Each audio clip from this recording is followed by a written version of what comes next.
We have ourselves that could be our biggest enemy, because at times when you are sorry for yourself, when you do just get into your feelings and you do just sit and dwell, just feel like, okay, I have to feel sad, or I have to, this feeling that I'm feeling now, I just can't believe it's happening and I have to be in it. But being in that is kind of a waste of time. So on social media, a lot of conscious, mindful people do say feel your emotions instead of becoming your emotions. And I realized that nobody really dives into the difference between becoming your emotions and actually feeling them. How do they feel? What are you supposed to do? How do you not become them? What's the difference between them? So feeling your emotions versus becoming your emotions is not attaching anything to it. You are just a human who has so many different things that are happening within our bodies, so many things that we don't even know. Feelings are not separated to that. Feelings are a sensation that we have, although the sensation comes with emotion. So the sensation can come with feeling sad, so you feel these chemicals in our bodies.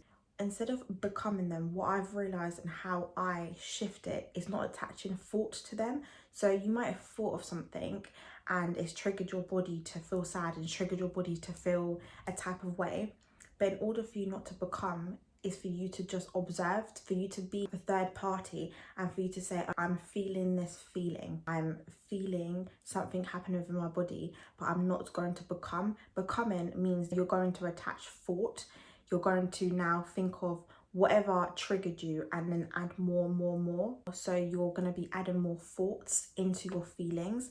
So more thoughts into whatever sensations happening here. So you're going to be becoming it. So it's no longer going to be something which is passing through you.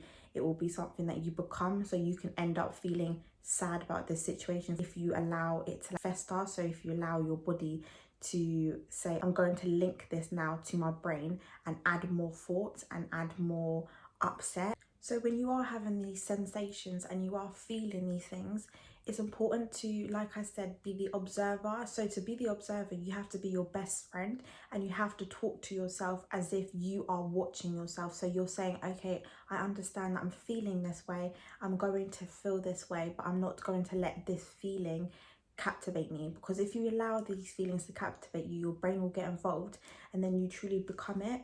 You need to be your best friend and need to say to yourself, okay, I understand where this is coming from, but I don't need to belong here. I don't need to become it. Just feelings. It's just something which is happening within our bodies. It's something that we can just pass through lightly. Things don't have to always be heavy. We don't have to always attach feelings with our thoughts. We don't have to think of somebody, think of a memory and feel sad, because really and truly, when you're thinking of a memory, you're thinking about something which doesn't even exist in this present moment. So you're attaching feeling and meaning into something and having present sadness or present emotion into something which your brain has created. So that link of your brain thinking about something, attaching it, and then it goes into sensations and then you become it. This thought is creating a sensation and I don't have to become this sensation. I can feel it and I can understand what it is and how it makes my body feel, but I don't need to add more thought into this memory. I can just simply be. And it's really important for us to try and be our own best friends with discipline when it comes to these feelings that happen, because a lot of the times when we do have a memory that triggers a feeling, or something externally happens outside of us and it triggers a feeling and a sensation, we can want to dwell within that and we can want to marinate in that and we can want to feel sorry or victimize ourselves. But having these feelings don't do anything for us. Feelings are something for us to flow through.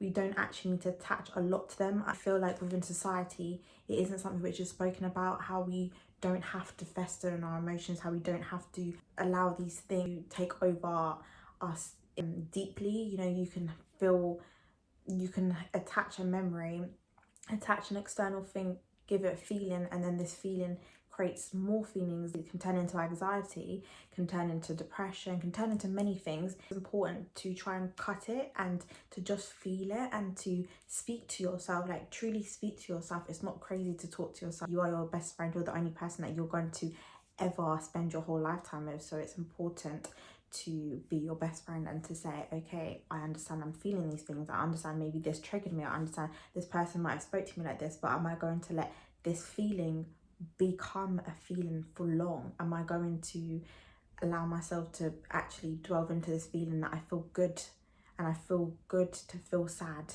and I feel good to feel whatever this is, instead of just saying, okay, I felt it enough, time to move on.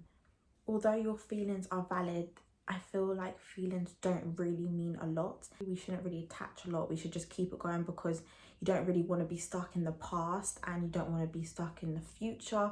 You're supposed to be here. It's important for us to let go of things easier and quicker, for us to be light, not for us to be distracted. When you're in a victim mentality and you delve into your feelings and feel sorry for yourself, or just all these different feelings that happen, and we actually stay with them feelings, it kind of stops us from growing, because we're not light anymore. We're weighed down by our feelings and our emotions. And if you allow these things, external things and internal things like feelings, to control us, our actual self, so our authentic self behind that, can't really get out of it, because we're so easy to manipulate by our own selves. We're so easy to just say, okay, well, I feel sad, so I'm gonna feel sad. Well, say to yourself and tell your body and speak to yourself as a best friend, I'm going to let this feeling pass and do other things. Journal, to be your best friend, to do many different things, but to not be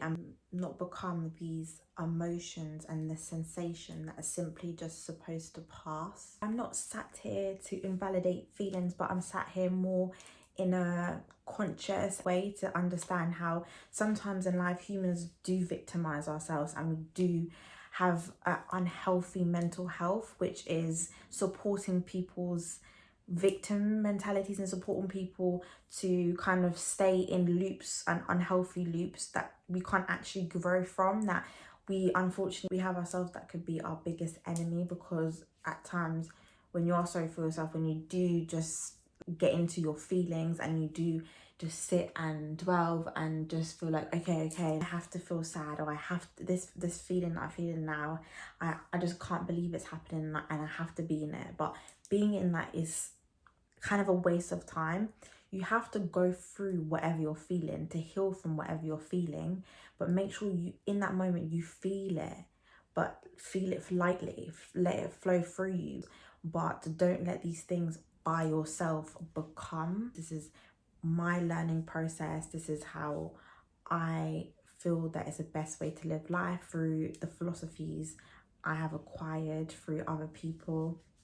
And I truly believe that it's important to be light. Carrying feelings, carrying emotions, carrying sensations doesn't make you feel light. Being by ourselves and not reaching out can be also harmful, because we can be our own worst enemy. We can even be in this victim complex without even understanding that we are actually our own victim, or that we are manipulating our own selves. You know what I mean? It's a lot. And I feel like that's why it's good to be conscious, so that you're aware of what's happening and what you're doing, and of your negative traits and your habits and stuff. That is how I feel that you should separate, and how to separate from becoming your feelings is truly just being an observer, literally feeling that feeling. So with me, I know when I feel a type of way, and I just literally sit, so I sit here and I'll feel it, and I'll truly feel it in my chest, and then say, okay, and I can feel my brain and my mind maybe saying it wants to say more, it wants to attach lots of different things, but then I say no, and I'm like, okay, I felt it, I'm gonna move on from it.